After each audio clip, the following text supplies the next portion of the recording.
today. I've never shopped at the Arc, that makeup and fragrance store. I know. I've never shopped there It's because that they, it's they like love it. Sephora of South Africa. It's like Fenty is there and Where is Kylie it? because there's one in Waterfront and one in Claremont. Oh, okay. And one in Cavendish. Okay. I've never gone into that store. So she's going to somebody's matric ball. He's matric, she's grade 11. So now I was not doing the matric ball shopping. I said, come, let's go to Oak. My first time in Oak, I buy her Lancome. Am I pronouncing it correctly? Lancome foundation. Yes. Isn't that pricey? I've never owned that foundation. This morning, I say, baby, can I put on just a little bit? Mama,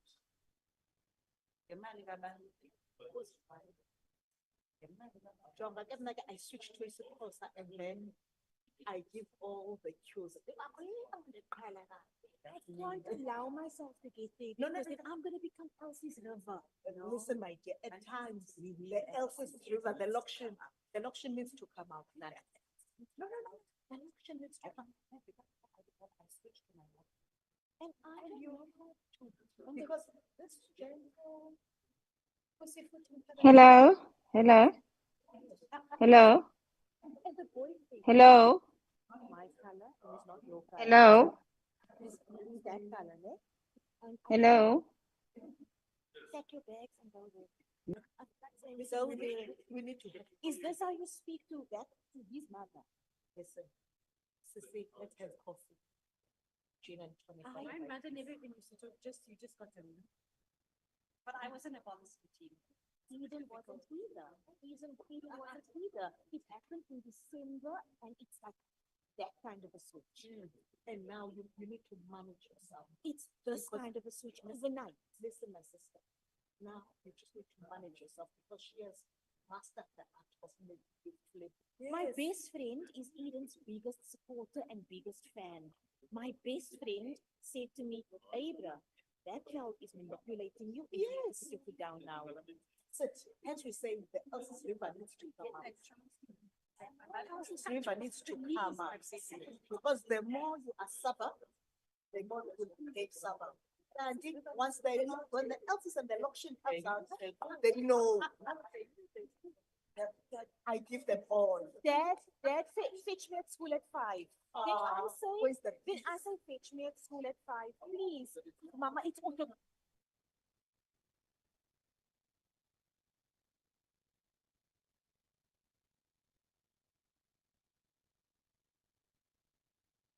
Sí.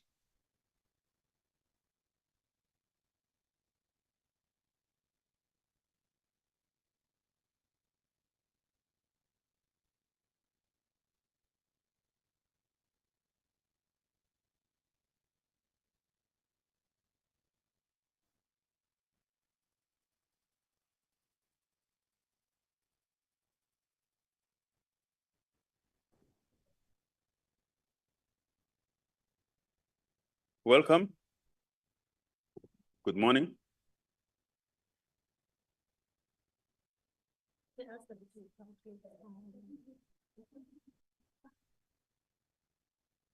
We will be starting in the next few seconds.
Where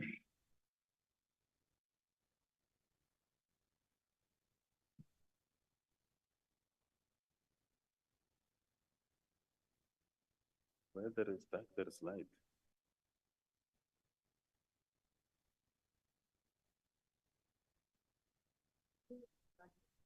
Hmm?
Thank you very much. Welcome to the honorable chairpersons of the select committees as well as the portfolio committees of parliament. We are officially starting. Lindsay, we are starting. Jason, we are starting. And Abra, we are starting. Thank you very much. Ladies and gentlemen, you are welcome from both the physical platform and from the virtual platform. This is a hybrid cluster media briefing of the economic cluster. The economic cluster is divided because it's quite a very huge cluster. It's divided into about 3 components or sub-clusters for the purpose of this exercise of regular media briefings. We've already conducted media briefings of the previous 2 clusters, and this is the 3rd cluster that we are convening this media for.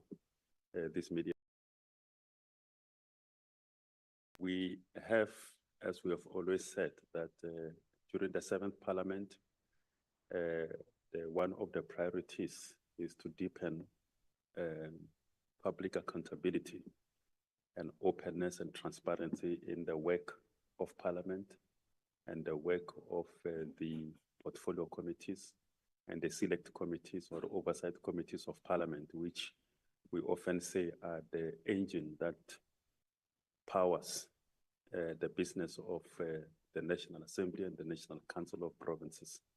So from time to time, we will have clusters or oversight committees coming out to engage with you as members of the media, with the stakeholders, and with the members of the public.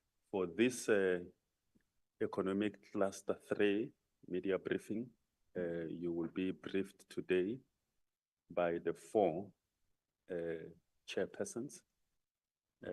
50% of them come from the National Council of Provinces, and another 50 comes from the National Assembly. So it's quite a very fair representation of Parliament, the 2 houses of Parliament. So they are, first one is Mr.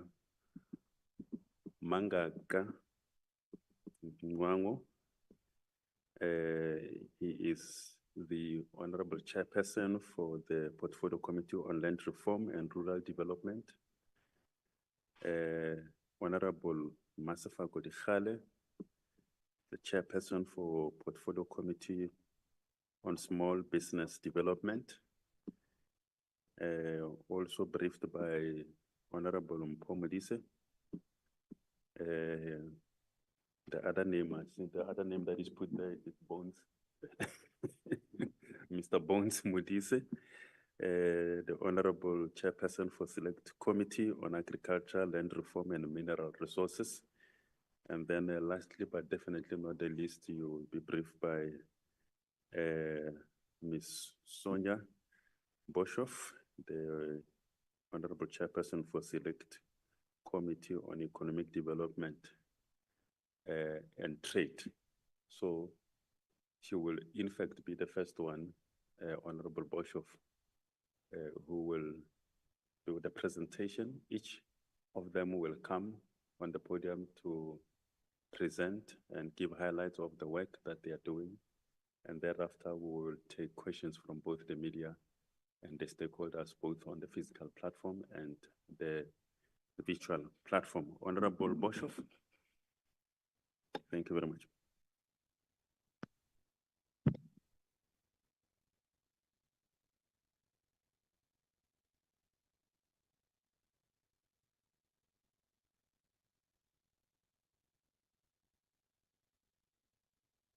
Good morning, and thank you to the Program Director. Good morning to all the honourable members, the members of the media, and all other stakeholders involved. It is a great day for us, especially from the NCOP, and we are so happy to have you here joining us today so that we can engage with you and give you a background as to what we do in our various committees. As chairperson of the Select Committee on Economic Development and Trade, I'm pleased to present a report on the committee's activities, our priorities, and the strategic issues shaping South Africa's economic future. We are operating in a critical political, economic environment. The formation of the Government of National Unity following the 2024 elections was not just an act of compromise, it was a democratic necessity. But let me be frank, the GNU must not become a governance experiment that loses momentum under the weight of competing agendas. It must pass muster in its delivery, coherence, and commitment to the people of South Africa. If the GNU collapses into political theatre, it will weaken Parliament's ability to hold the executive to account, and it will betray the expectation of our voters. Within the committee, we have prioritized performance, oversight, and integrity, regardless of the composition of government. Our first act was to engage the Auditor General of South Africa. The engagement revealed 7.8 billion in irregular expenditure across departments under our jurisdiction, an indictment on internal controls and executive discipline. We took immediate steps to strengthen oversight.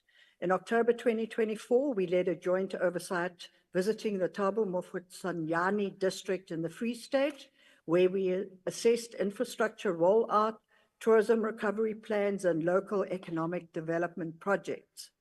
Oversight must be about real-world impact, not just reports and presentations. I myself also personally conducted oversight in Port Elizabeth, where I met with stakeholders concerned about the manganese dust pollution crisis. This is a long-standing public health crisis. We cannot speak of inclusive growth if people are choking on industrial fallout. In addition, I was briefed on the standoff between Kruger IDZ and the Markman Business Forum. The denial of access of the Neptune Road, which falls under the jurisdiction of the Nelson Mandela Bay municipality, is unjustified. Public infrastructure cannot be used as a tool to exclude local businesses from any economic opportunities. I will be engaging the relevant departments and Kruger leadership to ensure a resolution, and we've already taken a pro forma decision to, on our first oversight, go to the Eastern Cape to have a committee discussion with Kruger and the Markman Business Forum. The committee has two formal oversight windows per year, but we retain the flexibility to intervene when necessary, subject to political approval and the NCOP plenary schedules. In November, we look forward to taking Parliament to the people, a cornerstone of participatory democracy running from 17 to 21 November. Now, let me turn to trade. South Africa's export economy is definitely under pressure. The AGOA agreement with the United States, which provided 45.2 billion in export value in 2023, supports over 107,000 jobs, many in the rural, agricultural, and automotive sectors. Any revocation would be catastrophic for these communities. We must urgently engage with the United States administration to preserve this preferential access while asserting our sovereign right to an independent foreign policy. Equally, tensions with the European Union pose a serious threat. The citrus import ban, coupled with the EU's carbon border adjustment mechanism, jeopardizes over 140,000 agricultural jobs, many in Limpopo and the Eastern Cape, where we see the highest rate of unemployment. With total EU trade reaching 370 billion in 2023, we must maintain market access through evidence-based negotiation and not surrender. South Africa's G20 presidency provides a platform to reshape global trade, development, finance, and inclusive industrialization. We are pushing for reforms that unlock private capital, support African manufacturing, and promote fair access to global markets. Regionally, the African Continental Free Trade Area is a 3.4 trillion opportunity, but with intra-African trade still at just 17%, we cannot dither on this, address infrastructure gaps, port inefficiencies, and custom bottlenecks if we are to realize its full potential. On domestic transformation, we acknowledge the Transformation Fund and the Spaza Shop Fund, championed by the Department of Small Business Development. These funds target township revitalization and micro-enterprise support, where over 60% of informal economic activity occurs. But our support is not a blank check. We will monitor implementation rigorously. These funds must result in jobs, not news headlines. Beneficiaries must be selected fairly. The outcomes must be measurable. Let us also address underperformance. The Department of Employment and Labor failed to table its annual reports by deadline of 31 January 2025, a breach of parliamentary accountability. The South African Post Office, with a 2.4 billion loss, is teetering on collapse. Its reach into rural communities cannot be replaced without consequences.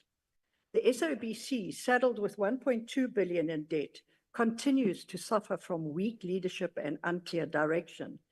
These institutions are not beyond saving, but they require decisive policy intervention and operational accountability. Our committee is demanding turnaround strategies, not vague commitments. Tourism, meanwhile, remains a pillar of our economy. Before the pandemic, it contributed over 120 billion to GDP and supported 700,000 jobs. Today, South African tourism is paralyzed by leadership instability. Our committee has resolved to monitor the implementation of the Tourism Recovery Plan with urgency and rigor. We cannot afford to lose momentum in a sector with such a broad multiplier effect. On the legislative front, no bills have been formally referred to our committee yet. However, we are anticipating major labor law reforms in 2025, including amendments to the Basic Conditions of Employment Act, Labor Relations Act, and the National Minimum Wage Act. We will ensure robust public participation and alignment with the broader goals of inclusive economic growth and worker protection. We have also deepened our collaboration with the AG to improve oversight effectiveness and data-led decision-making. We, as the committee, want facts, not spin, to guide our recommendations. In conclusion, honorable members and stakeholders and the media, The committee I lead will continue to demand transparency, responsiveness, and tangible results. The GNU and the departments it oversees must deliver on their promises of a united, accountable, and inclusive government. We cannot afford paralysis or backsliding. Our economy, our institutions, and our people deserve better. I thank you.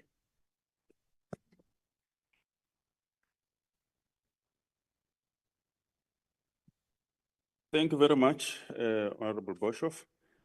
I'm going to invite the second presentation from the NCOP committee, Select Committee on Agriculture, Land Reform, and Mineral Resources through its chairperson, Honorable Modise.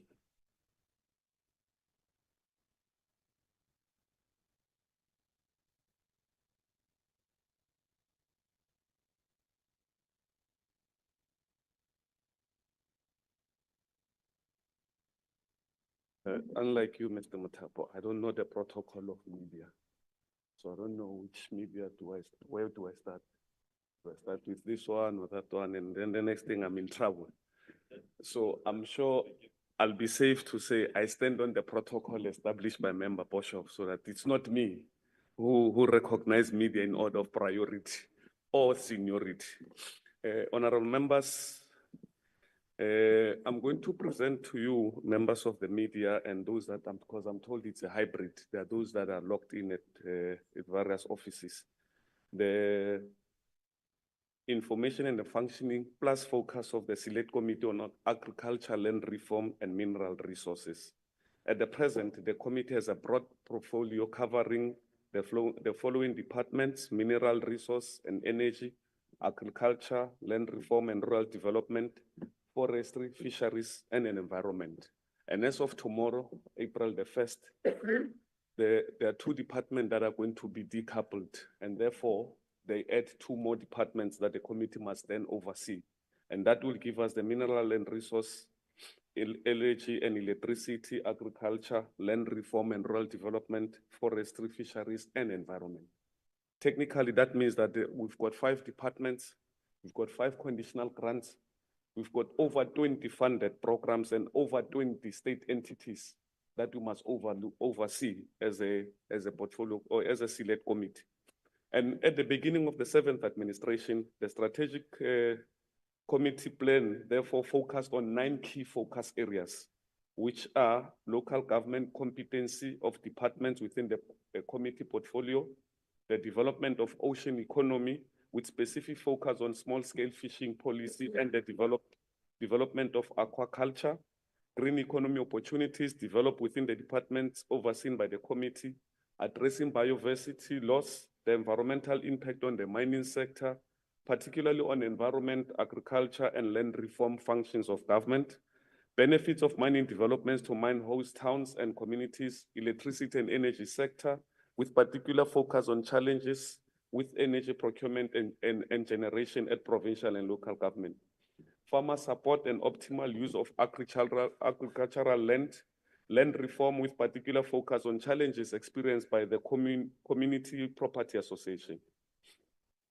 In addition to that, National Council of Provinces has developed a legislative impact assessment model that aims to review Section 76 acts passed by Parliament since 1997.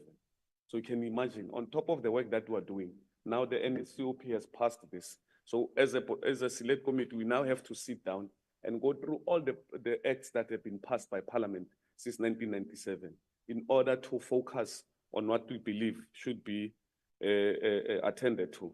This is exciting development as the committee will be empowered to develop committee bills to address legislative shortcomings identified during our oversight. The following are the oversight work that we have done. In the execution of our oversight mandate, the committee has performed the following. 1, oversight visit to Golden Gates National Park and the Tabing CPA in the Free State. The oversight followed up on the progress made with processing a complex land claim that was lodged in 1998 and involved sections of the Golden Gate National Park The Ditaben land claims is one of the only 5 claims in the Free State province that have not been finalized. This is a very complex case. And as a committee, during our oversight, we then, because it's a 26-year-old case, we then proposed the following to the CPA and the Department of Forestry, Department of Forestry, Fisheries and Environment, that they should, because the tabbing and the Golden Gates falls under their responsibilities. That the committee also engaged with the Sun Parks on pertinent topics. Discussion included a tour on the eco-tourism development currently being undertaken at the national park, the challenges that the park management is experiencing on its border with the Lesotho, and illegal occupation of buildings within the park boundary. The last 2 challenges are related with individuals engaged in cross-border smuggling of stolen properties, mostly livestock. Second to that is that the department introduction to key entities and the Auditor General's office bearings on the audit outcomes of key entities. Due to the committee's broad portfolio and busy meeting schedule, the department entities are often overlooked when prioritizing committee activities. In order for the committee to gain an understanding on the number of entities within its portfolio and key functions, a series of introductory meetings were held, and departments and their entities provided the committee with a brief introduction to their key responsibilities. So now at least we know which entities, these 20 entities that I was speaking about, we have met them one by one to understand their mandate and what is it that they are doing. And from time to time, we meet with the office of the AG to get a report on what they are doing, so that when we meet with them, like tomorrow, we'll be meeting with entities that are within the Department of Mineral Resource and Petroleum. So at least we have an idea as to what is it that we're going to discuss with them. The other work that we have done since we came into the office was to visit the Saldanha Bay. There's a small-scale fishing community in Saldanha Bay.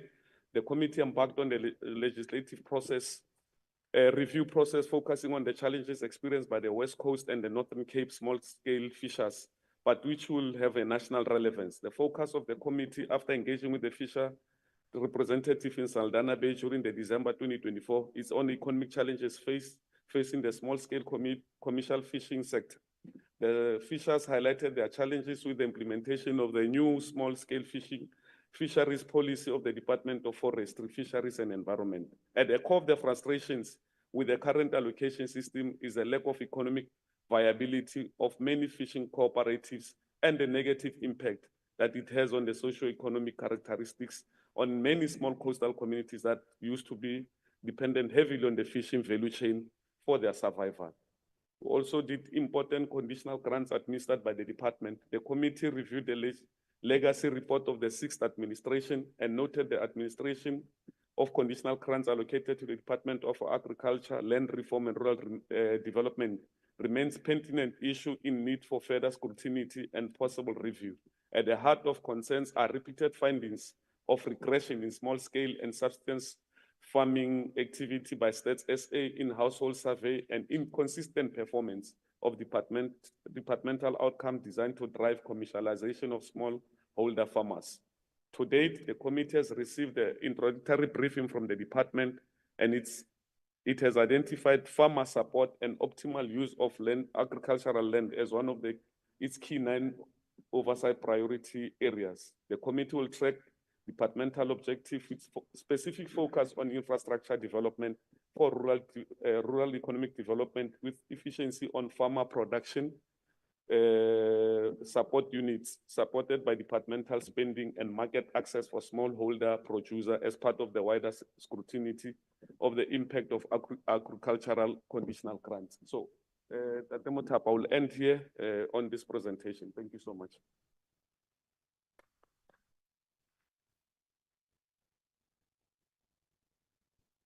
Thank you very much, Honorable Modise. And I think the last 2 presentations from the NCOP do give you a glimpse of how the select committees of the NCOP are organized,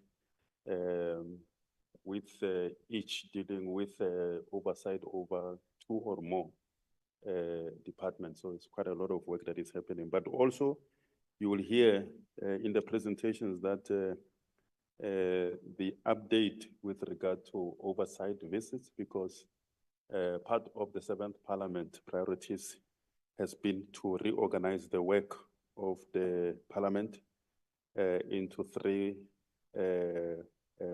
components, focused areas. So you will have those periods where committees are going on oversight and they are dedicating their work and their focus on oversight visits. And then there will be a period where there is constituency work, and then of course the plenaries. So those are forecast rotational work that programs that has been taking place since the beginning of the 7th Parliament. The next presentation will come from the Honorable Masifa Kodikale, the Portfolio Committee Chairperson on for the Portfolio Committee on Small Business Development. Thank you very much.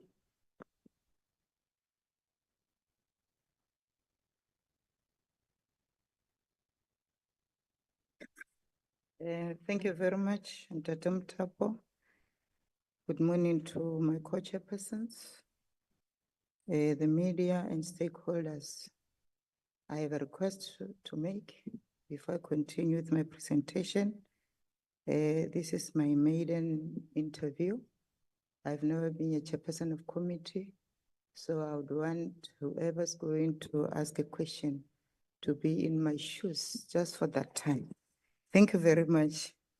The Portfolio Committee on Small Business Development welcomes this important initiative created for us to report to the public on the work that we do as the committee, because more often committees are referred to as the engine of Parliament. It is important for the public to realize that everything that we do as parliamentarians is to make sure that government's work has real impact on the lives of our people. To achieve this overarching objective, we use 2 fundamental instruments, namely the legislation and budget. With regard to legislation, the Committee of the 6th Parliament did a sterling job in processing the National Small Enterprise Amendment Bill, which was passed by the National Assembly and subsequently signed into law by President Cyril Ramaphosa. The committee of that term of Parliament approved a budget of 2.437 billion rands under the budget vote 36 of the Department of Small Business Development for the 2024-25 financial year, which is ending today. The National Small Enterprise Amendment Act 21 of 2024 is a progressive piece of legislation in that it created a one-stop shop for MSMEs through merging of the Small Enterprise Finance Agency, CFA, Small Enterprise Development Agency, SEDA, and Cooperative Banks Development Agency into a single entity called Small Enterprise and Finance Agency, which is SITFA, and to establish the Office of the Ombudsperson for Small Enterprises.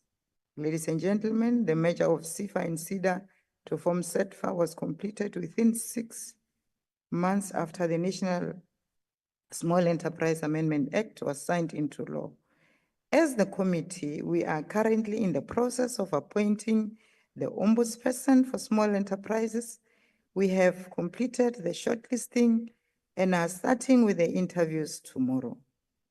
The Office of the Ombud for Small Enterprises will play a critical role in resolving contractual disputes, late payment of services, providers not only by the state, but also the private sector and other disagreements between small businesses and big corporates, which this committee has come to term or characterize it as corporate bullying.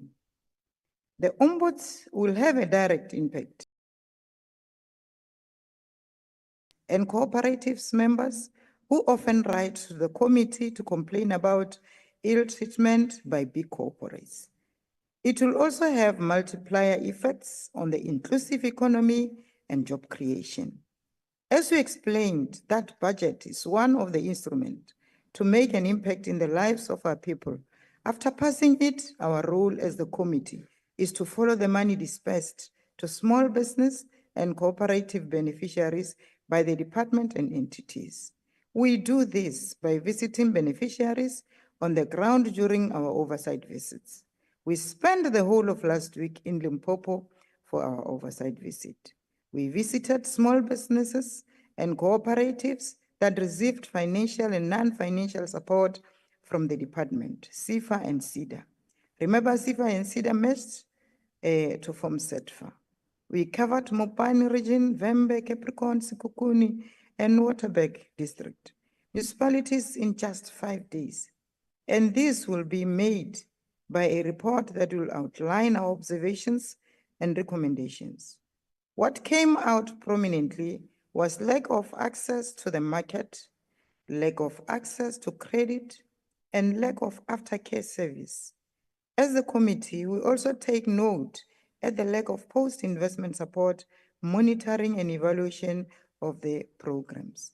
In conclusion, Tatam Tapo, once adopted by the National Assembly, the oversight report will then be a product of Parliament, and the minister will now be obliged to implement the recommendations. I thank you.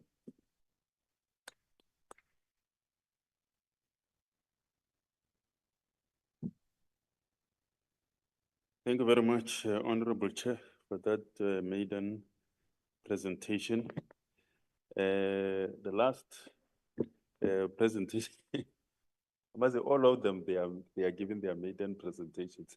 They've never, it's the first time that this cluster gives a presentation to the media or engage with the media. So the last but not the least, Honorable Mwango, Chairperson for Portfolio Committee on Land Reform and Rural Development.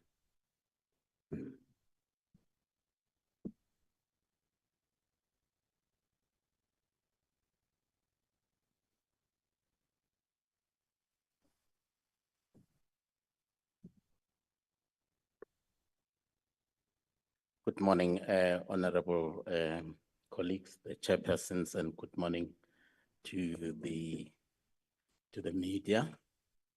You will realize that my honorable colleagues actually did not finish their time, and therefore we have actually agreed that they will transfer all the remaining time to. So besides my 10 minutes, I have another 10 minutes. So.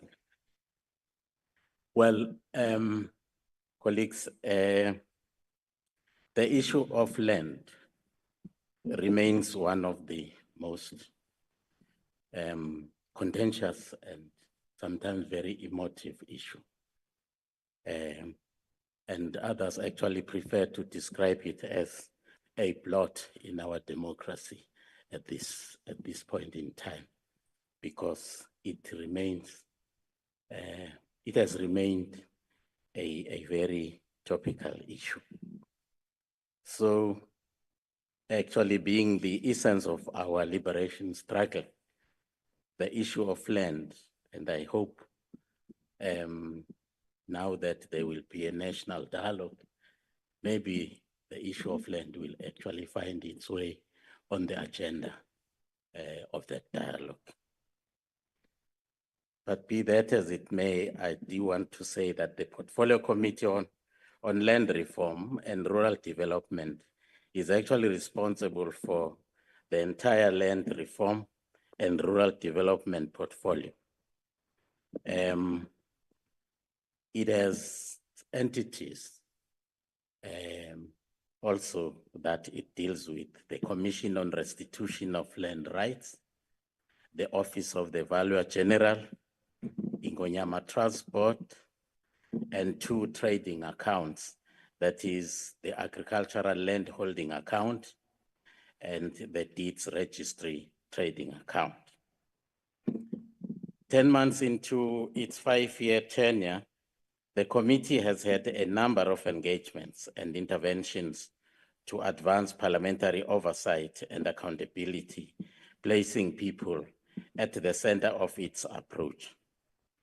key interventions to date are one, briefings by ministers and department and public entities that I actually mentioned above. Two oversight visits, Mpumalanga and KwaZulu-Natal, consideration of annual reports, response to public queries and comments that sometimes find their way on the desk of the chairperson. So since the establishment of the Portfolio Committee on Land Reform and Rural Development in July 2024, the committee, as I have said, has had a series of engagements, even with land beneficiaries.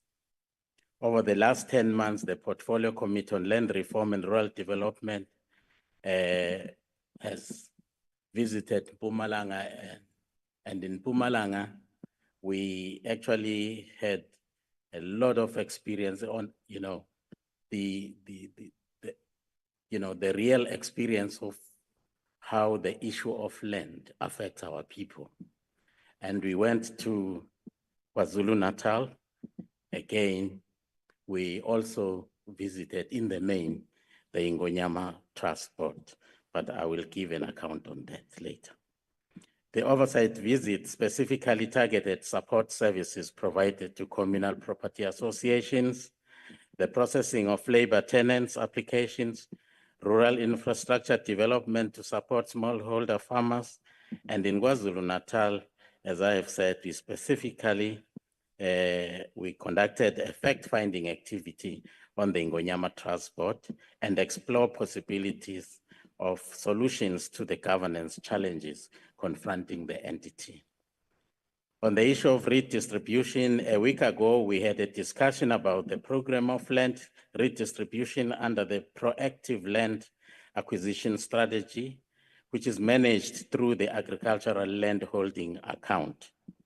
Our oversight workshops, or our oversight work shows that between 2009 and 2024, government acquired 3 million hectares at the cost of 14.5 billion rand. It's quite expensive. Land is expensive. And these farms are being leased to farmers for a 30-year period. By March 2025, there were about 1,827 contracts between the state and farmers on 2.4 million hectares of land. And this is land that is actually housed or warehoused under the agricultural land holding. And it's actually being leased out to prospective black farmers in the main. So the committee also noted a policy shift towards transfer of land to those farmers that have proven themselves that they were able to produce on land that the state has given them. This is done under the State Land Transfer Project. Between March 2024 and March 2025, 219 projects have been approved, and 22 projects have had their land transferred in full with title to those people. So a total of 199 projects were still in progress at various stages of the process, e.g. conveyancing. So oversight issues, we actually noticed that this progressive decline in the budget for land acquisition over the last 12 years actually has had a very negative impact on the whole program of land reform, because there has been a progressive decline in the budget over the last 12 years. So we then also observed that there is a need to improve property management. The rate of collecting leases is very slow compared to the debt. Post-settlement support, then managing agents, mentors, and strategic partnerships require some attention. In some of these farms, our own people actually lack the necessary skill to actually manage them. And as a result, they find themselves actually getting the people who actually had the land from whom they had been actually bought to come back and manage these projects. So that is also a major concern. So redistribution. The program of redistribution is about a redress of the forced removals since June 1913. By June 2024, 83,000 land claims had been settled to the benefit of 465,488 households. The settlement involves 3.89 million hectares. In 2014, an amendment bill to the Restitution of Land Rights Act was signed into law, opening the process of lodgement of land claims. By 27 July 2016, a total of 163,383 land claims had been lodged. So these claims are not being processed because the Land Claims Commission has been interdicted from processing these new claims until all the older claims have been settled. So there is this case which is called Lamusa case, in terms of which the court actually found that against the government, saying that deal with the claims that were lodged first, finish that, and then start, attending to the new claims. So that is where the backlog is right now. As of August 2024, there were 5,759 old order claims that were still outstanding. The majority of them were in KwaZulu-Natal, Limpopo, and Mpumalanga provinces.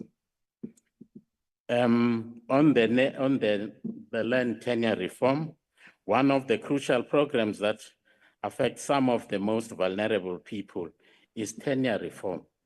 Whilst communal land tenure remains a vitally important issue in line with Section 25(6) of the Constitution, the most prominent has been security of tenure on farms, protection of farm occupiers in terms of the extension of Security of Tenure Act, and the labor tenants in terms of the Labor Tenants Act.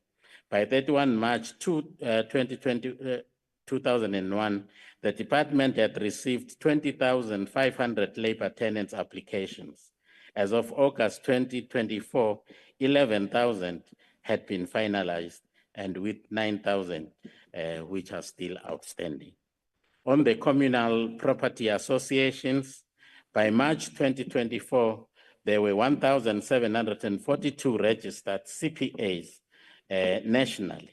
About 80% were not compliant with the provisions of Section 11 and Regulation 8 of the CPA Act. Oversight visits to Mpumalanga and KwaZulu-Natal showed that there are serious tensions and conflicts amongst members and between general membership and members of the executive committees. The KZN has a total of 439 CPAs owning 300,000 hectares of land. Only 50 of the 439 were compliant with the CPA Act and Regulation 8 of the CPA Act. Mpumalanga has a total of 430 CPAs owning 380,000 hectares. Only 7 were compliant with the Act and regulations as mentioned. For some CPAs, there are some CPAs, for example, that are actually doing a good job. It's not all gloom and doom. There are some that are actually doing a lot of good work. For instance, one to Ubizo in KZN Mpange. They are doing an exceptionally good work. The challenges that we were able to identify were that CPAs are actually in the main dysfunctional. And there are endless tensions and disputes amongst these CPAs. And most of them have not had their annual general conferences for years now. But in terms of their own constitutions, they are supposed to have annual general conferences. So that is the issue of non-compliance that we keep on referring to. And there is also the issue of tensions which need to be attended to between the CPAs and the institutions of traditional leadership over the issue of land ownership. So that is what our committee actually, observed. So the last point is about Ingonyama Transport. The Ingonyama Trust is an important entity that cannot be actually left to collapse. The committee has had numerous conversations and engagements with the board and all the stakeholders in KwaZulu-Natal. Part of the oversight visit was to gather information, as I have said, and possible solutions to the current standoff between the sole trustee and the members of the board. What is emerging as a critical issue is that the model of the Ingonyama Transport is one that can be a case study for communal land holding in the former homelands in particular. Obviously, it needs serious work to deal with challenges, including contradictions of good corporate governance and traditional systems of governance. We are processing the oversight report, but one of the things that came from the oversight visit is a need for legislative review. So the issue of the material benefits to those communities listed in the legislation is also vitally important. The Ingonyama Trust actually has a list of about 300 communities that are beneficiaries to its operation. So we also went to as far as actually having engagement with those beneficiaries. So the court judgment in the Kasak matter instructed that the ITP must pay back monies it collected through the lease rentals for residential areas. Our oversight role is to ensure that the ITP prioritizes implementation of the court order. This includes the order to the Minister of Land Reform and Rural Development. We are meeting with them again on Wednesday. In fact, on Wednesday, specifically on this matter of the Kasak, decision. I thank you. Thank you very much, Honorable Chairperson Mpumalanga.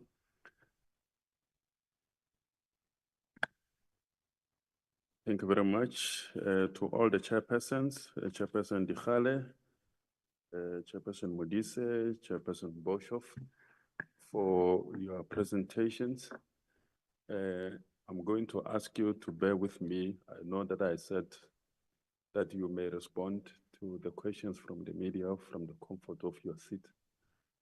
But I see that there are some mics there that might be deprived of what you are going to say if you were to respond from your desk. So I'm going to ask you that as I request you to respond, you approach the podium in the same way that you were doing the presentations. Ladies and gentlemen, those are the presentations from the 4 committees of the economic cluster. Are there any questions? I'm going to start here at the front. Just mention your name and your institution, and then ask a question. Thank you, Maloto. Good morning, Chairpersons. Lindsay Dentlinger, Eyewitness News. My question is to Chairperson Wango.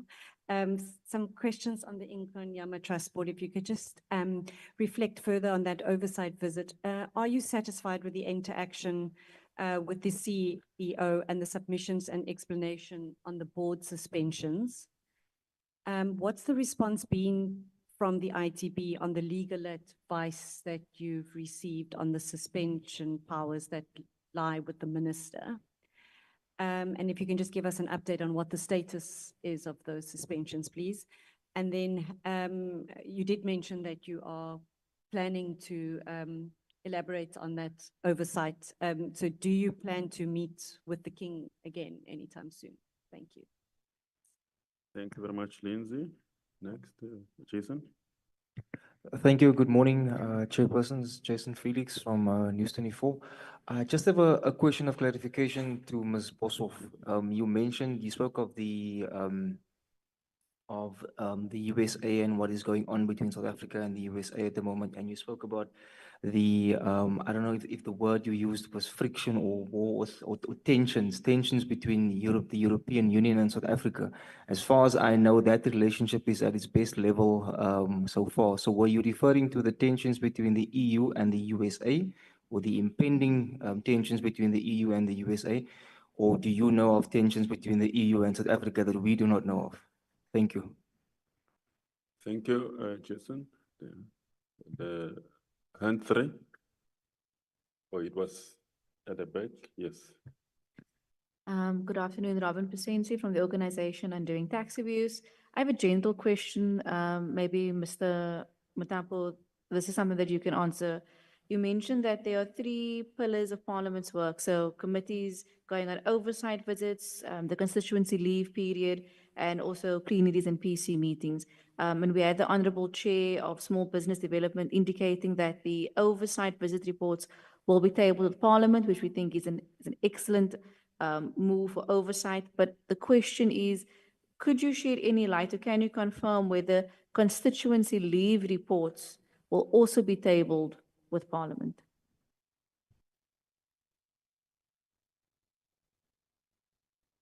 Thank you very much. The last hand I see at the back. Thank you, Moloto. Cedric Mboisa from South African Sugar Association. This is directed at Chairperson Boshoff. You mentioned, actually, you accentuated the significance of AGOA. As a committee, you said that it would be catastrophic if it were to be discontinued. As the committee, what are you doing in terms of your input in trying to ensure that AGOA is not terminated? As the sugar industry, obviously, we benefit from AGOA, and the US is one of our markets that we would like to keep here. Thank you very much. Those are the questions from the physical venue. Are there any hands on the virtual platform? Just confirmation before we allow the chairpersons to respond. None. There is one. Okay.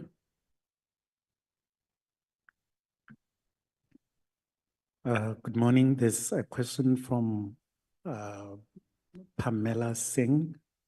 It's directed to the Portfolio Committee on Land Reform and Rural Development Chairperson. How is the department addressing delays in processing land claims, particularly the 5,524 outstanding ones noted in August 2024? That's 1. 2, given the backlog in tenure reform and limited capacity within CPAs, what support structures are being reinforced or created? In what ways does the Ingonyama Trust serve as a model or challenge for adaptive governance in communal land holding? With declining budgets over the past 12 years, how is the department planning to strengthen lease collection and financial sustainability? Thank you. Okay, thank you very much. I think those questions are being referred to the Oversight Committee on Land Reform and Rural Development, and also the Select Committee on Agriculture, Land Reform and Mineral Resources, not to the department. Yeah. I hear constant mention of the department, and I think we need to emphasize, because some of the media that reports on these cluster briefings are from outside of Parliament. They pick up, they join us virtually, and some of them on the digital platforms where we are streaming. And sometimes there is incorrect reporting that these are cluster briefings of government. So there is quite a distinction between Parliament Oversight Committee clusters and government clusters. So sometimes there is this confusion between the legislative arm and the executive arm of the state. So we need to really emphasize the distinction and to underscore that this is an important work of oversight of lawmaking, of public participation as per the reports and the presentations of the chairpersons. And it must not be confused with the executive arm of the state. I just thought that we must use that opportunity just to distinguish and to emphasize this distinction. Thank you very much. Those are the questions. And I know that I saw that the chairpersons were furiously taking notes of every question. I'm going to ask the chairpersons in an order that they presented to come forward to the podium to respond. Honorable Boshoff, you will be the first for your sins.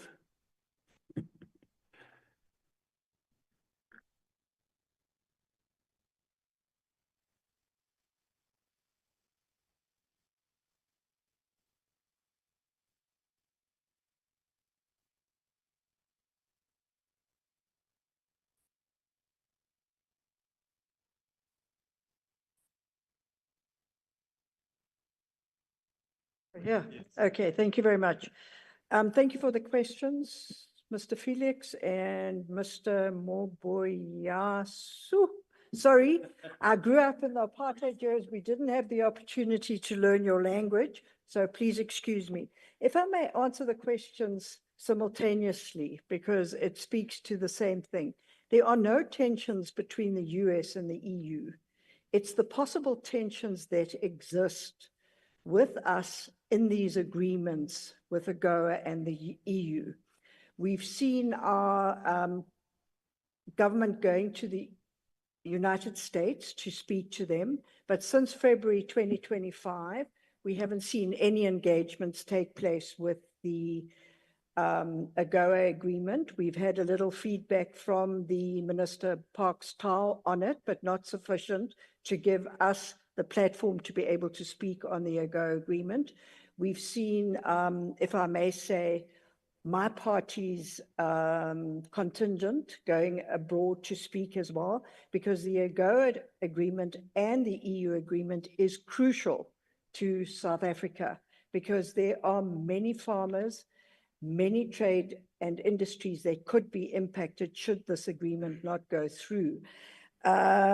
But remember, there is diplomacy underway. So it's not a given that these trade agreements will fold. We are sure that government and everybody involved in these agreements will make sure it is addressed and that the agreement goes beyond 2025 when the AGOA agreement is said to be cancelled.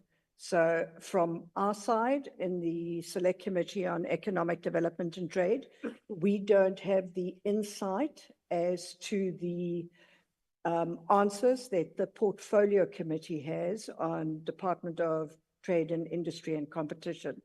Because in the NCOP, we only meet once or twice or at the most 3 times per annum with our various departments because we clustered. And our clusters, Department of Trade, Industry and Competition, Small Business, Economic Affairs, Employment and Labor, Tourism, and Communications and Digital Technologies. So that is why we cannot always speak from an informed platform, because we do not meet with the ministries on a regular basis. But I know for a fact that discussions are on the table with regard to the EU and with regard to the AGOA agreement because of the importance it has for economic trade. Those are the questions that I had. Thank you very much. Yes, thank you very much, Honorable Boshoff, Honorable Modise. Is there? There was no question. No, I just give you an opportunity, even if there was no question, if you will want to say anything.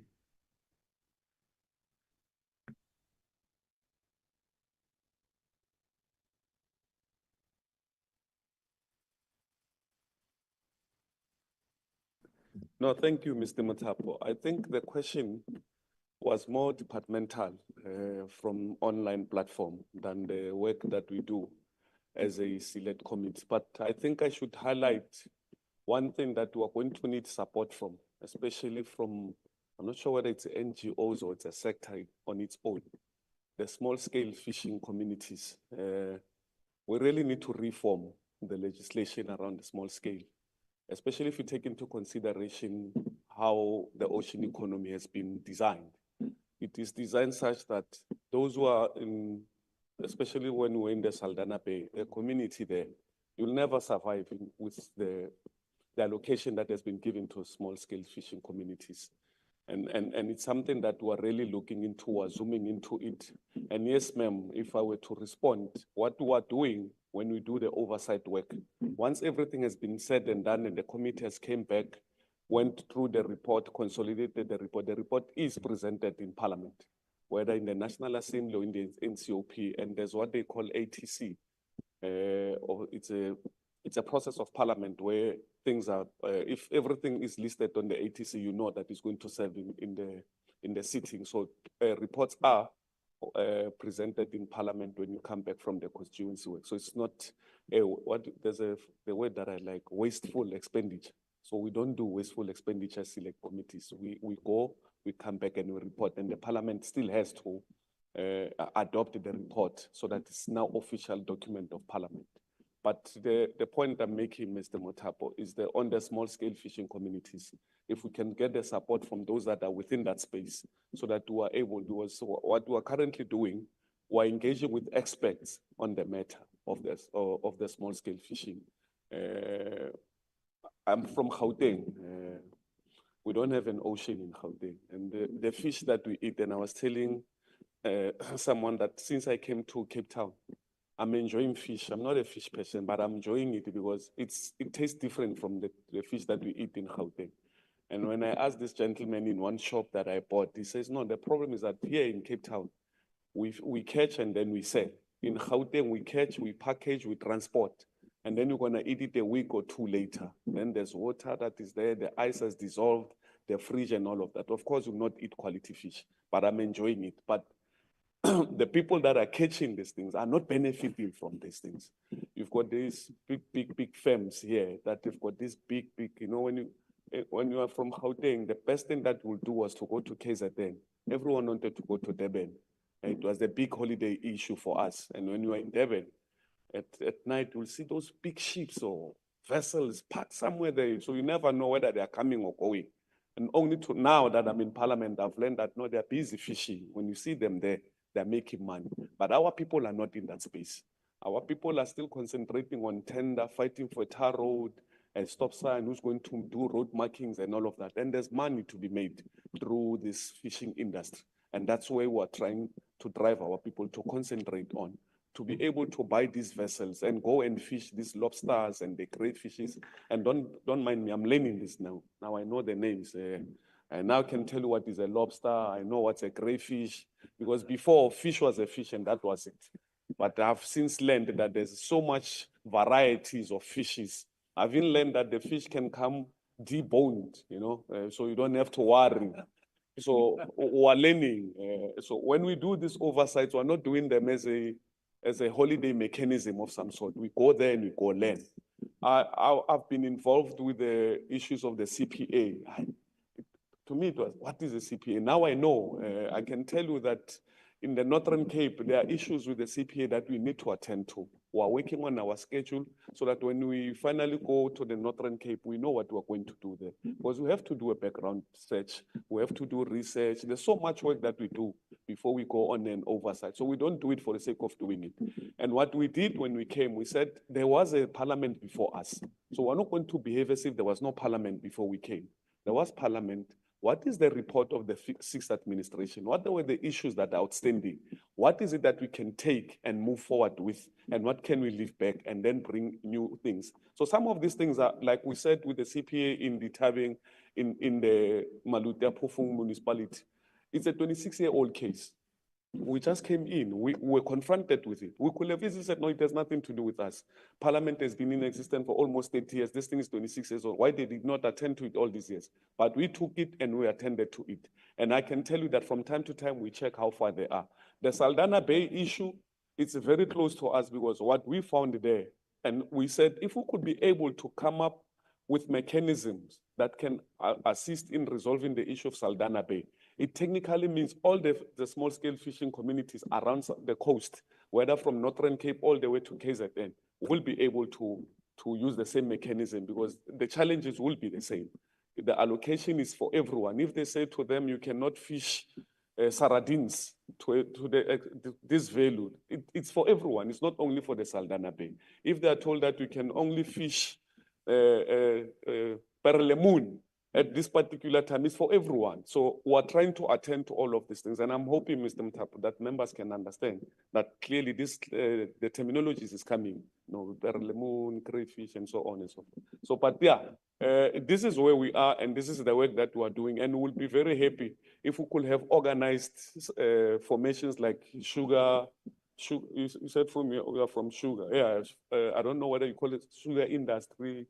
Yeah, so if we could have people like that that are more organized, so that at least when we work with organized structures as opposed to working with individuals, because it becomes strenuous, it becomes difficult because your interest might not be the interest of a second person. But if you are organized, you are able to work amongst yourself, and then when you present as a single unit, and it makes our life much easier. The Ngonyama Trust Board and the Ngonyama Trust, we received the report last week. In fact, we were saying to the minister, because we took a decision as a select committee, that when the select committee meets, there will be reports that when they are presented to the select committee, we want the political principals in that meeting, either the minister or the deputy minister. If none of them is not available, we're not going to have that meeting. Because those are the reports that we feel that the political principals must take responsibility. When we question, we don't want to question the DG. The DG does not report to the select committee. The DG reports to the minister.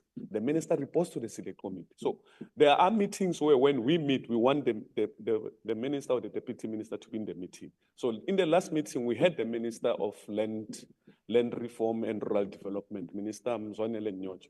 And in the presentation, you could tell that, you know, if we can manage to assist in resolving the issue of Ngonyama Trust and Ngonyama Trust Board, I tell you, all the CPAs, it will be much, much easier to attend to them. And those that are doing their dissertations and their theses, they can use that as part and parcel of their scholarly articles. Thank you very much. Thank you very much, Honorable Modise. Mary Khale, is there any question or anything that you want to add?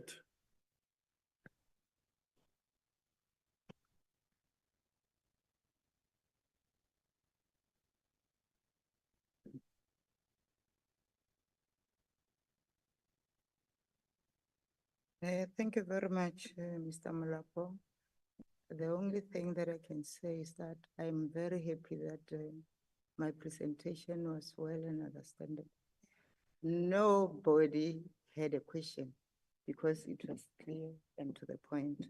But the only thing that I can say is that tomorrow, as I said in the presentation, that we are going to have an interview whereby we'll be interviewing the ombudsperson. This will end up helping the committee and also the recipient of our monies or grant from the department.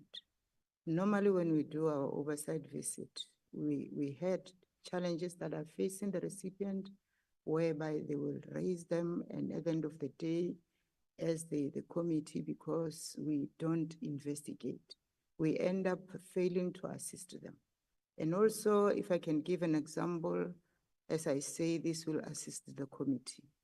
I said we were in Limpopo and we visited many projects.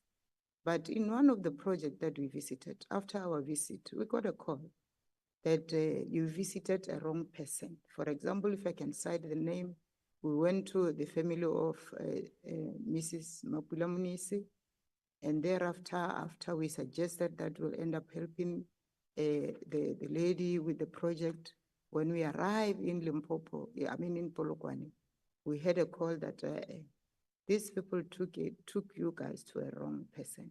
I am Mpumalanga and I was waiting for you. So that's in itself need an ombudsperson to do the investigation. And at the end of the day, no one will have a stress. The other issue that I want to talk to is the issue of the spaza shops. Everybody will notice that we had a serious problem whereby our kids were losing lives. So now I want to say we are thankful that the three departments that are working together managed to resolve this problem. Because when we were visiting, we were even checking if ever the issue of the food poisoning is still continuing. And we have heard that the problems have been solved. I want to say to the Department of Health, Small Business Development and Coxstar, thank you very much, especially to their leaders or the principal of this department, that they're doing a good job. And thank you very much for being the good audience. I am happy. Next time when I come here, I'll be ready for the questions. Thank you so much.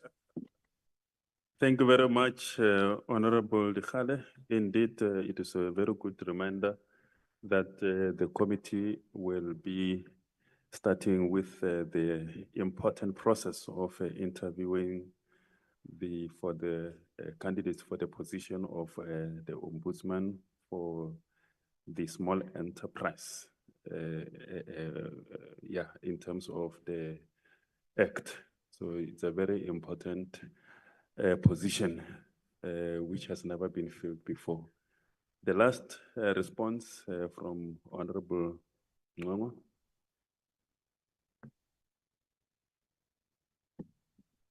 Thank you, facilitator.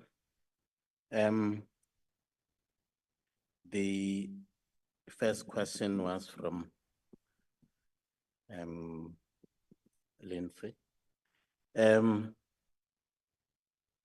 We went to meet with Ingonyama Trust because we wanted to actually gather as much information and as it was possible.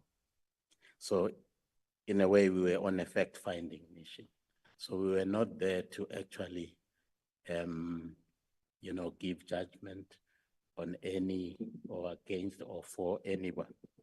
But the information that we got first from the King's delegation that we met also assisted us a lot in understanding the gravity of the situation there.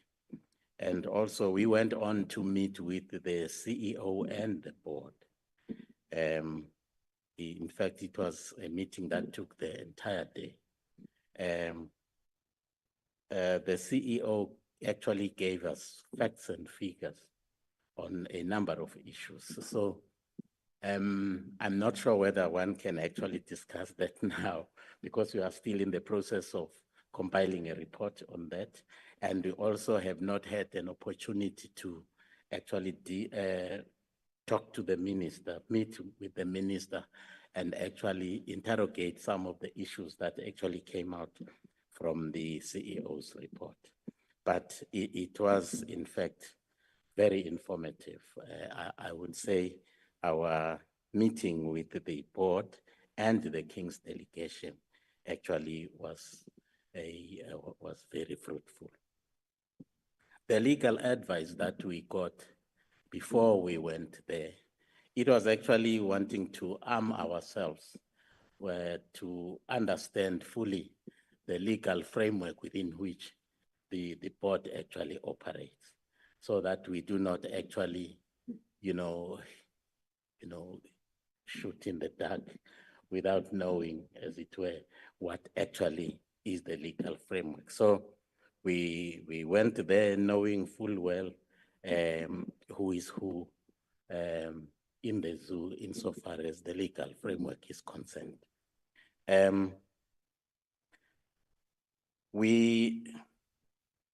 The minister, soon after we had a meeting with the king, the minister as well actually went there to meet with the king. So we are going to be meeting the minister on Wednesday,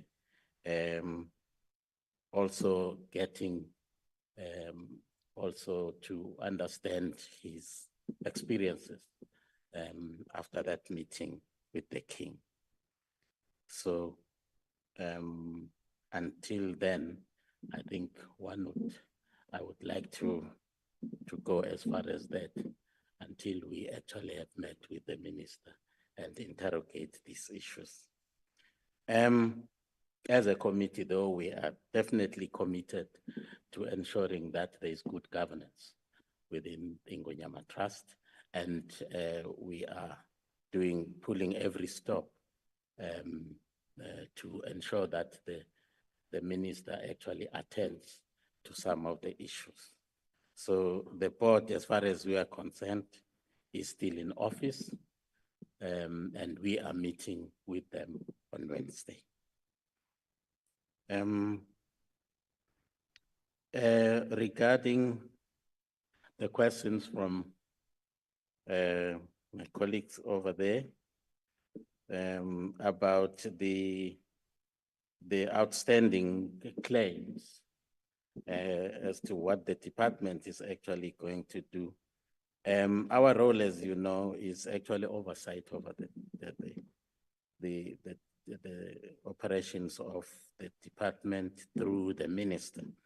I know that we are also equally as concerned as you are on the slow pace with which the department actually, attends to these issues. And as a result, in fact, labor tenants had actually taken the Director General to court on this matter, on the matter referred to as Mwelase versus the DG, where the court actually has found that against the department and actually ordered that the department must fast track, the processing of these outstanding claims. And also the court established or appointed the special master, Professor Lavin, to actually be the one who oversees the implementation of the court order. And he reports, I think bi-monthly or quarterly, to court on the progress that is actually being made. On the support for CPAs, there is an amendment to the CPAs Act, which amendment is, establishing the register of CPAs at national level, and also registrars at provincial level to actually be some kind of hands-on on the problems that the CPAs actually experience on a daily basis. We are hoping that once that actually is fully operational, it should be actually go a long way in addressing some of the daily issues that the CPAs experience. The issue of a declining budget is a concern for everyone. It's one of the issues that we are going to be discussing with the minister on Wednesday, and it's one of the issues that we are going to also be discussing in May when we have our own strategic planning workshop as the portfolio committee, because we are concerned that this progressive decline of the budget is not actually doing us any good in terms of, accelerating the land reform programs. So it's a major concern for all of us. I thank you.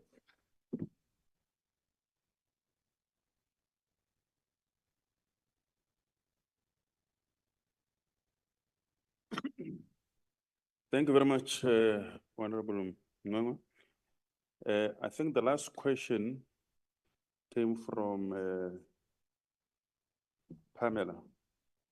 I see that she just left the room, so you will be her spokesperson.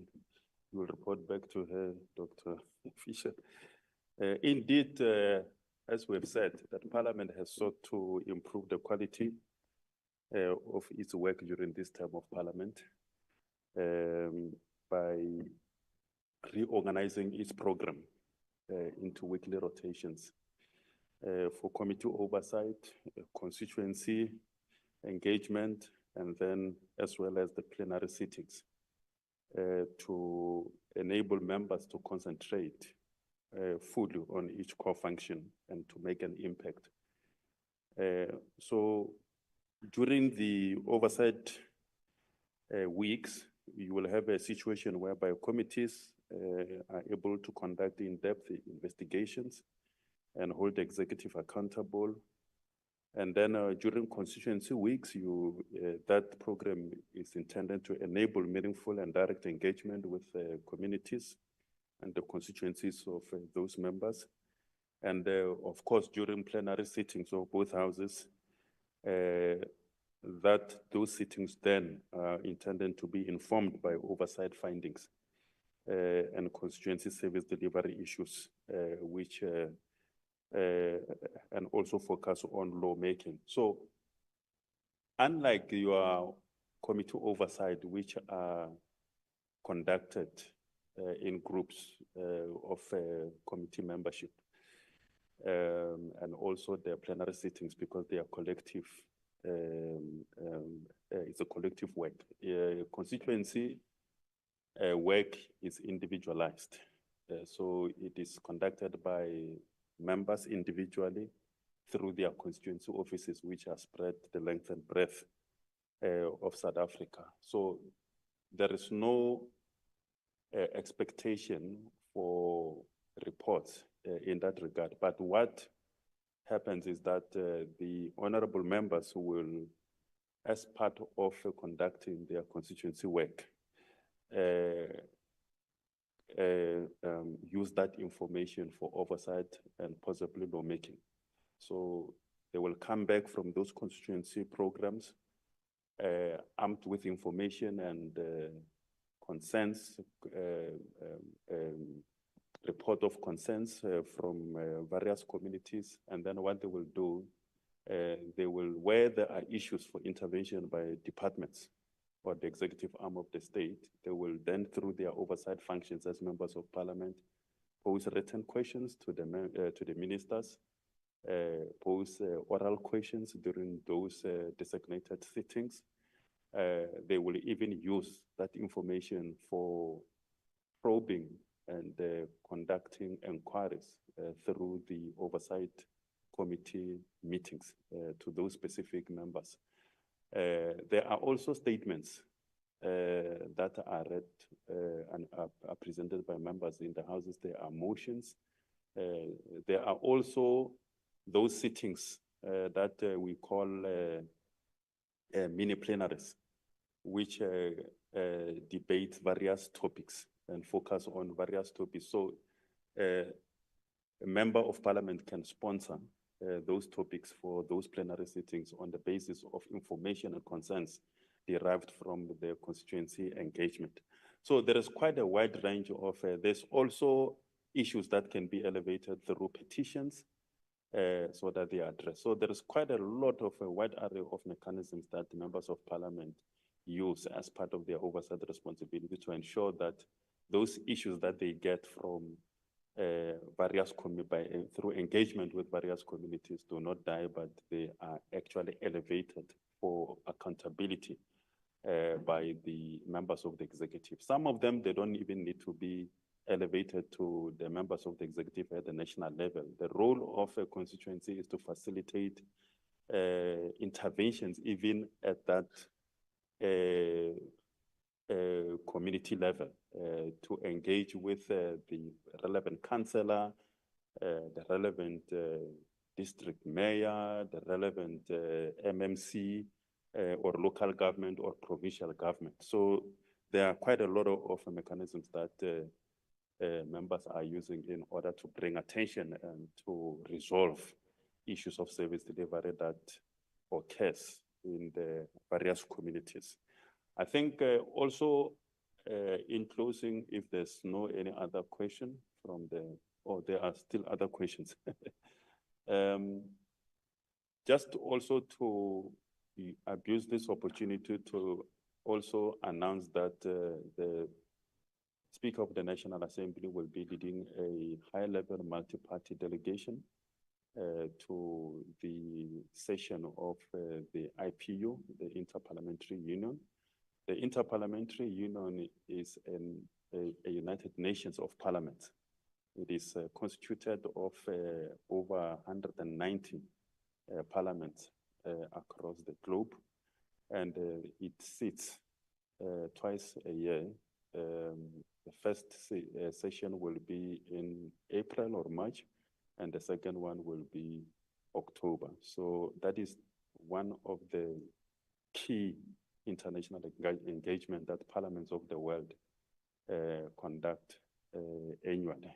So that is a very important one. That IPU session will be taking place, I think, from this weekend, and the delegation led by the Speaker will be departing towards the end of this week for that particular engagement. We'll keep you abreast, updated of the developments there, because we will be having a communication team that is supporting that delegation. I think we take the last the last round for the chairpersons to respond. Lindsay, you will be the first. Thanks, Maloto. Mr. Khale, you said we didn't have any questions for you, but then you said something that raised a question for me. Last week, the Cooperative Governance Portfolio Committee was specifically dealing with the issue of spaza shops. And there was a lot of unhappiness in that committee, not quite satisfied that there are enough health inspections happening, that the situation on the ground is being sufficiently monitored. If I heard you correctly, you said you're quite satisfied from your inspections. Is it in Limpopo that you said you, yes. If you could just elaborate what level of kind of inspections. I know a lot of the issues were raised in last week's committee had to do with nationalities, whether people had legitimately obtained permits, still dissatisfied that enough shop owners actually legitimately have applied to run those shops.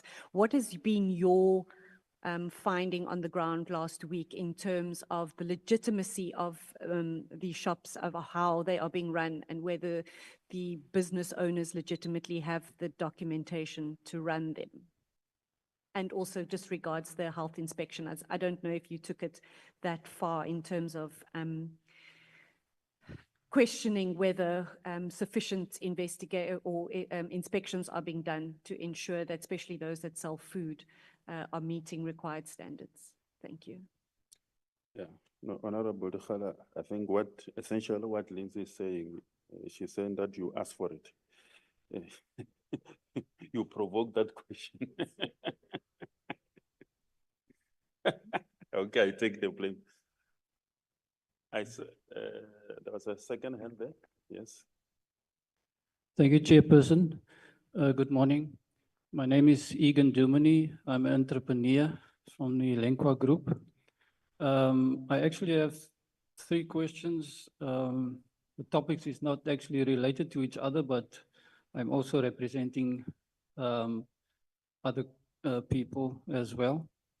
My first question basically be for the chairperson's DTI. I say DTI, but I know, and then small business. There's a transformation fund that the president has mentioned in his SONA speech, and there's a concept document now on the website of the DTI. I'd just like to know, has the DTI was there a report in front of the committee of the TTI, the portfolio committee, and also small business?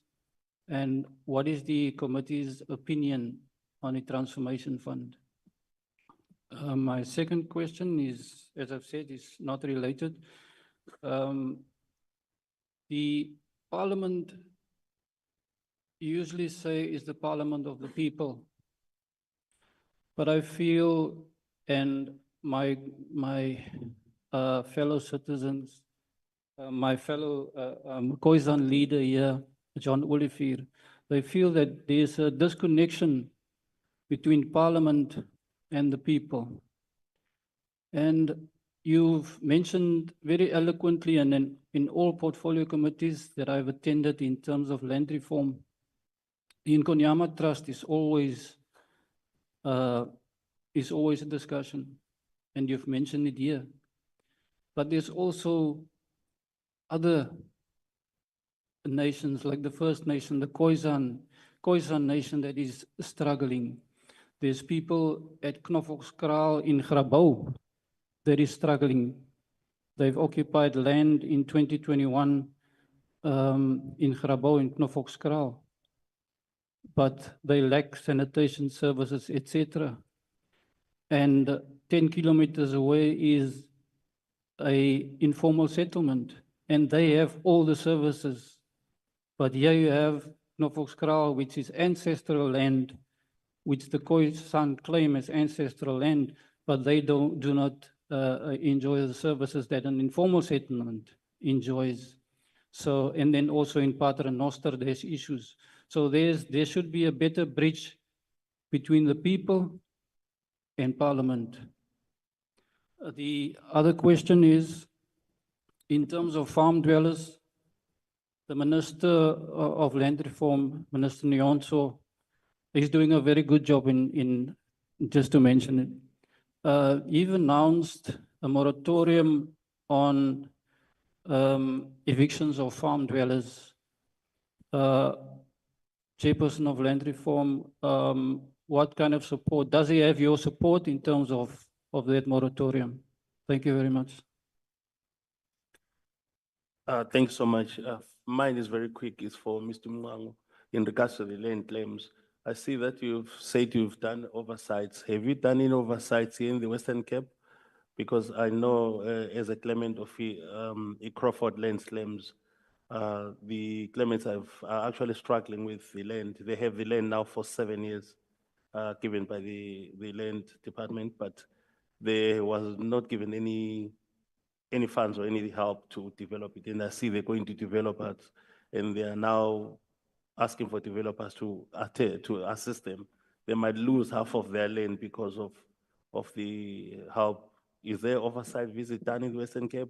If so, have you seen the land claim from the Crawford people in the Ranapoch? As I'm part of that claim. Thank you so much. Last question. Sorry, my name is Dr. Nahatebe from Civil Society Unmuted Collection, South Africa. Sorry for that. Thank you, Moloto. I would like to pose the question to the chairpersons from the PCE on agriculture and the SC on land reform. And so basically chairpersons Modise and Mwango. You know, when it comes to the agricultural sector, what remains the perennial challenge, especially for small-scale farmers who farm on communal land, is the issue of land ownership and land tenure. And then the related challenge that emanates from that is the issue of access to finance, especially from commercial banks. As Chairperson Modise pointed out, for us as an industry, we are organized, as he pointed out. So we do have our own means in terms of helping our 24,000 small-scale growers, because the industry comprises 25,000 sugarcane growers who farm both in KwaZulu-Natal and in Mpumalanga. And then the small-scale growers make up 95%. There are 24,000. We do have Umthombo Agricultural Finance. What I would like to find out from you as members of parliament who are serving people, because it's the parliament of the people, what legislative instruments or mechanism are you using in order to attend to the challenge of land ownership and tenure? Because this has been, I think, an exigent matter since the advent of democracy, but I don't think we're near anywhere addressing it properly. Thank you very much. Those are the questions for the last round. I'm going to request in that order, Honorable Boshoff, followed by Honorable Modise, then Honorable Khale, and then Honorable Ngogo. Do we have a question from the, okay, just last question, Honorable Boshoff from the virtual platform, sorry. Thank you. It's from Telabukosi Mabasa. She says she's a stakeholder in small businesses and they are excited about the appointment of the ombudsman. And she would like to know if, as stakeholders, they are going to be involved in that process of appointing this ombudsman. Honorable Khale will deal with that. They are saying that they're excited about the appointment of the ombudsman for small enterprises, and he or she's asking if the public will be involved in that process.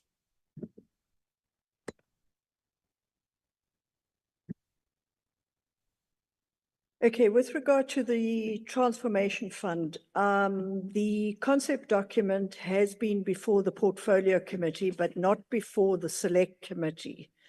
So I'm not at liberty to actually speak on that, but what I can say is that public comment has been asked, and public comment is open for 30 days and it closes on the 7th of May. That's what I picked up. But the problem that I see is that money is going to be utilized from public and private funding.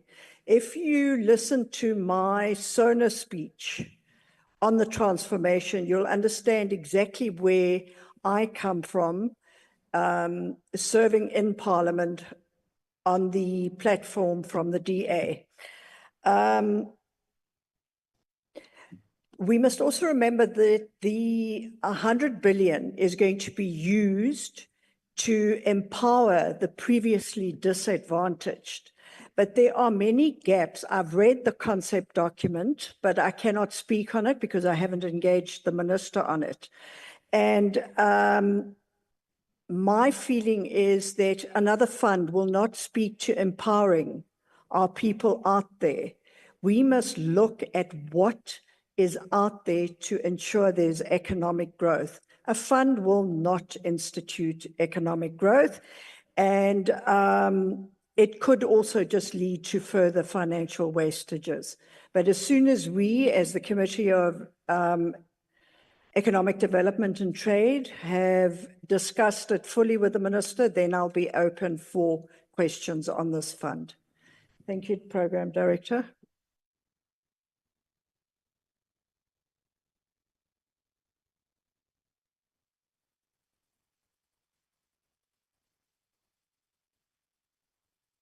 No, thank you so much. I didn't get your name, my brother, but I'm happy you are from an organized formation. Was, you see, part of the mistake that majority of South Africans make is to think that when we are standing here wearing suits and speaking big English, we've got solutions to everything, which is not true. And probably that is why the National Council of Provinces have introduced the legislative process that seeks to look into all the Section 76 that have been passed since I think 96 or 97, to say, where did we get it wrong? And in so doing, we want to engage with people like you who are organized so that you can assist us in developing, models that can assist you, because you are in the industry. I'm from Gauteng. Small scale farming, it might not be a big thing there, but from where you are, it might be a big thing. And I might not have a correct, solutions to assist. But if we were to sit down and have a working relationship, you might find that at the end of the day, once we are busy with this process of reviewing legislation of the Section 76, what our meeting could come up with ideas that can influence the legislation moving forward. And I'm appealing to everyone, use that opportunity.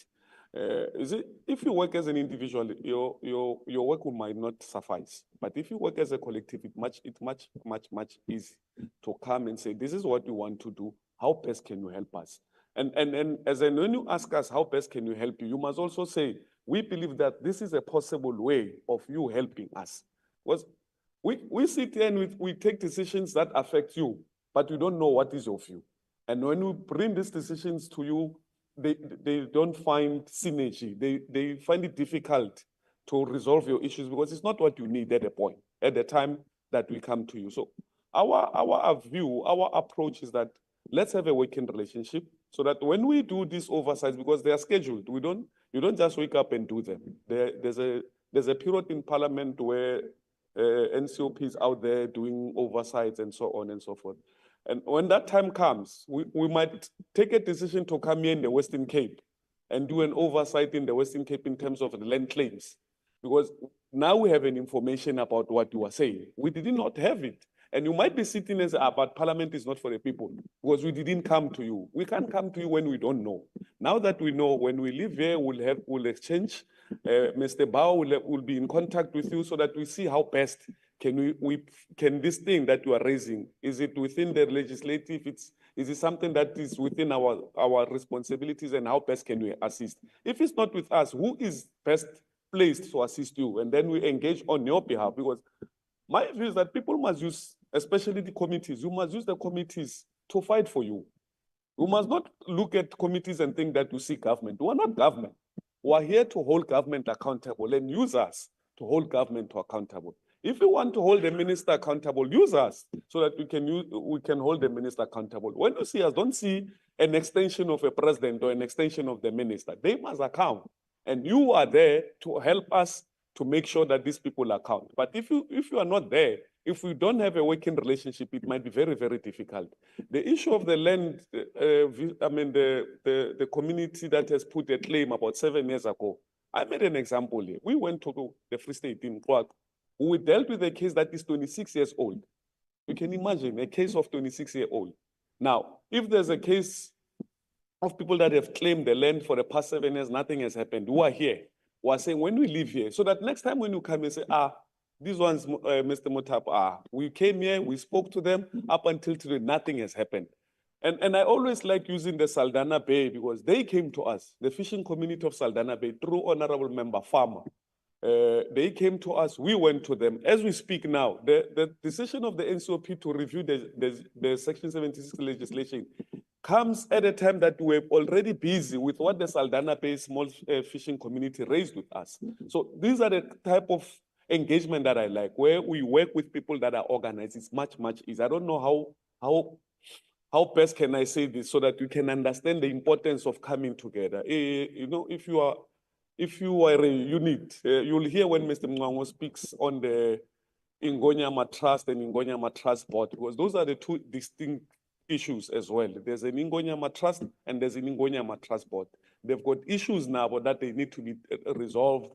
You would remember at some stage there was a story that the king has wanted to dissolve the board, or he's dissolved the board, and the minister comes and said, oh, the king can't dissolve the board, and all of those things. So it's also territorial, some of these things. And you know, Isilo Samabandla, when he speaks, it's always difficult to say, hey, but you can't do it this way, and so on and so on. How you approach him, how you speak to him is also very important.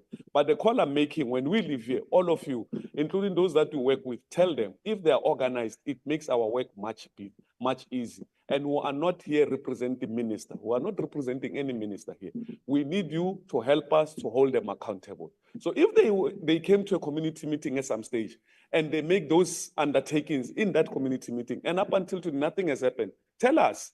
There's a committee chaired by Honorable Mokai, a very capable leader, called Executive Undertakings and something. We can go to him and say, but there's an allegation that the minister went to this community and these are the commitments that they made. And up until today, nothing has happened. So they can call the minister to come and account, to say, you promised the people the way that they just escaped my memory. But you made these promises and up until today, nothing has happened, and so on. So as I leave, I'm saying to you, when you leave here, please tell others that I might not have been here. We want you to help us to hold the government accountable. That's the message. Thanks, Chair.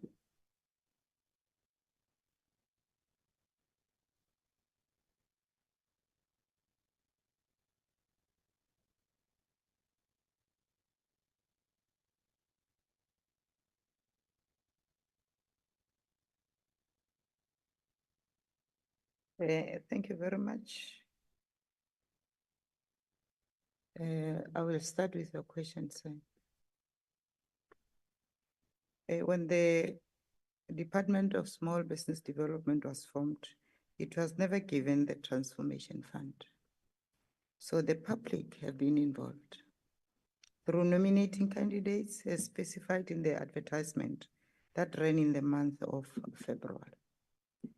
So what I can say now is that the selection was made, and then tomorrow those who qualified will then be interviewed. And the media are being invited to come and witness how this is going to be free and fair when we're doing the interview. And then I am saying I am satisfied with the issues of the spaza shops because we visited the area of Mupane region where we went to Hoshi, Zumeri. And that's where we try to check on the issue of the spaza shop. And what we have noticed is that those who does not qualify, who does not have papers to run the spaza shop, as I speak to you now, the spaza shop is being closed. And that's the spaza shop whereby we lost the life of one of the learners in that area. And the other thing that I can say, I am satisfied with the issue of handling of the food that have been eaten by the learner. We went to another school also, whereby 7 learners were admitted at the clinic. And on that note, it wasn't because of the spaza shop. It was because of the heat that is happening in the area, because the food that poisoned these children is from the feeding scheme. So when we were talking to the principal said, I was so traumatized because I did not know that the heat that we are in now can end up making our learners sick. Fortunate enough, there was no one who was admitted to the hospital. So I am saying this because with the monies that are going to be allocated to the spaza shops that qualifies, these people now had documentations because the traditional leaders were requested to identify those who want to apply for the fund, and also the municipalities were involved because they were the ones who was issuing out the license.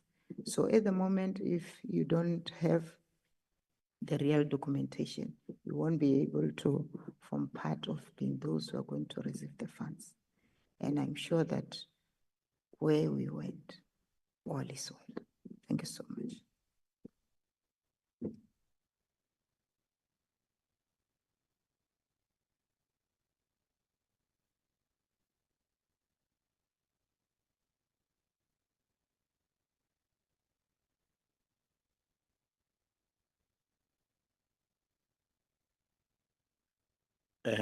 Thank you very much, facilitator. In response to questions that actually came from the member representing business over there relating to the Khoisan people, especially living in Grabo. I just want to say that we are planning to have an oversight visit to the Western Cape. Is actually the next area that we would like to visit. And secondly, I just want to underscore the point that was raised by Honorable Mdise when he was actually here in the podium, that our job is actually to receive, issues from the public and from the communities so that we can actually raise those issues, take those matters up with the executive, with the minister and the department. So I'm very happy to hear that even though it is not a story that one can be happy about, but the fact that it has actually come to the fore, it makes us in the committee much more happy that we are now going to be able to take the matters up with the minister, particularly the issues concerning the Khoisan people, specifically in Graupo. The farm dwellers and the moratorium.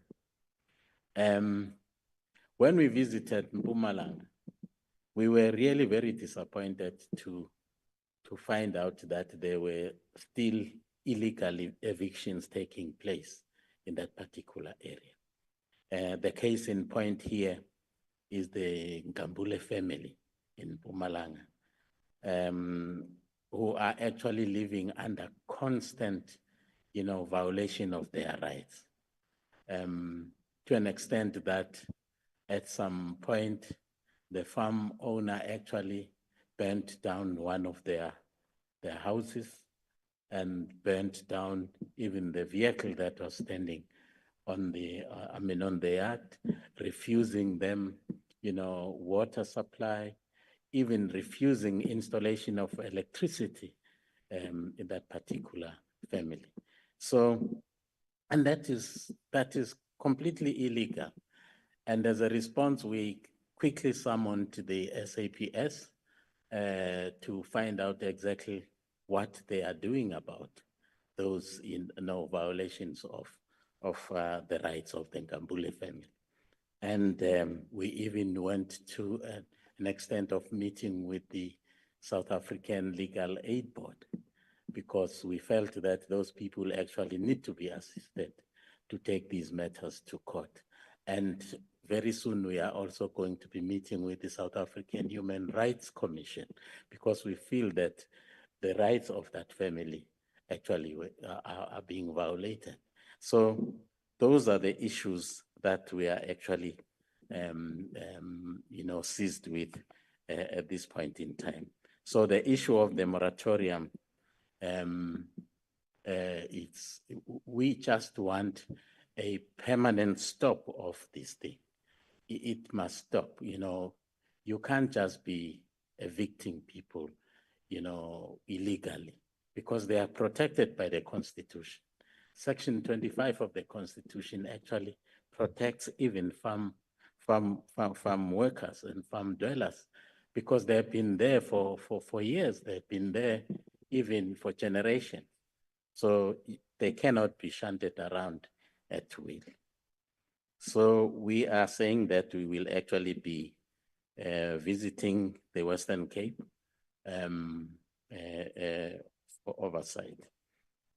But that should not wait for the communities to bring issues forward. I mean, the first issue that landed on my desk soon after the committee was established was a matter from the Solomon's family here in the Western Cape, a matter which actually has been there, a claim that has been there for 20 years. So we attended that. So there is now some movement towards dealing with that matter. So I would actually also invite people to bring their matters forward, and then we are able to take those issues up with the department. With regard to the small scale farmer support, yeah, the post-settlement support system is there, but is not adequate. On our oversight visit to KwaZulu-Natal, we went to as far as the Makatini flats, Echozini, where we met those small-scale farmers who are doing an exceptionally good work there. And we also witnessed some of the support that the department is actually giving to those people.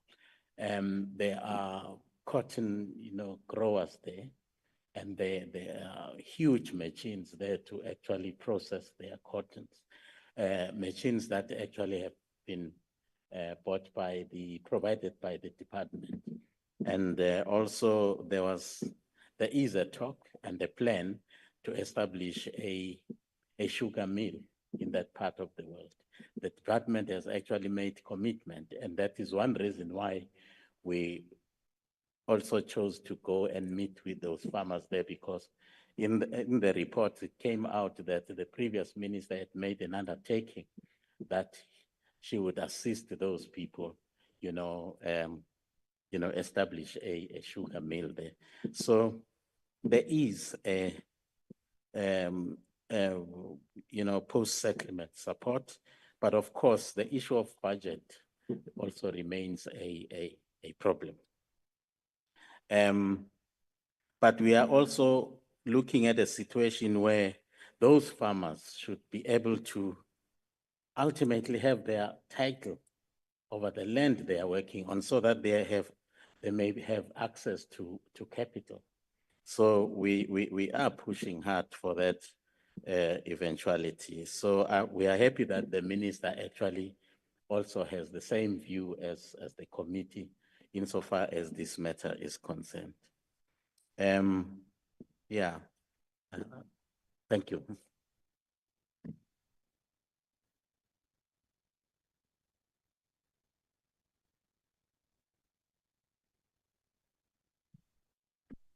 Thank you very much, Honorable Mngango, and also thank you very much to Honorable Khale, Honorable Modise, and Honorable Boshoff for availing themselves for this important briefing.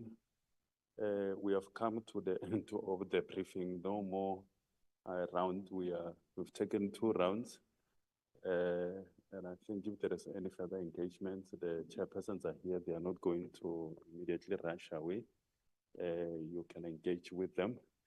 Thank you very much to our esteemed colleagues in the media, the stakeholders. It's always a pleasure to interact with you Monday mornings for these important information sharing sessions. As I said, in the interest of ongoing accountability and openness, and of course, involvement as well. Thank you for making yourself available to the chairpersons as well. We know that whenever they have to be here, they were supposed to be on the constituency, because Mondays are constituency programs, but they also value that part of their responsibility is to account to the public. So that's why they are here. So we thank you very much for making yourself available. Thank you very much. There is lunch that is served outside, so don't rush to file your stories or to go back to your offices. At least do so with a full stomach. We have made provision for you for lunch outside. Thank you very much. The chairpersons, don't move, we need a group picture of you. The official photographer is ready. The briefing is adjourned. Thank you very much.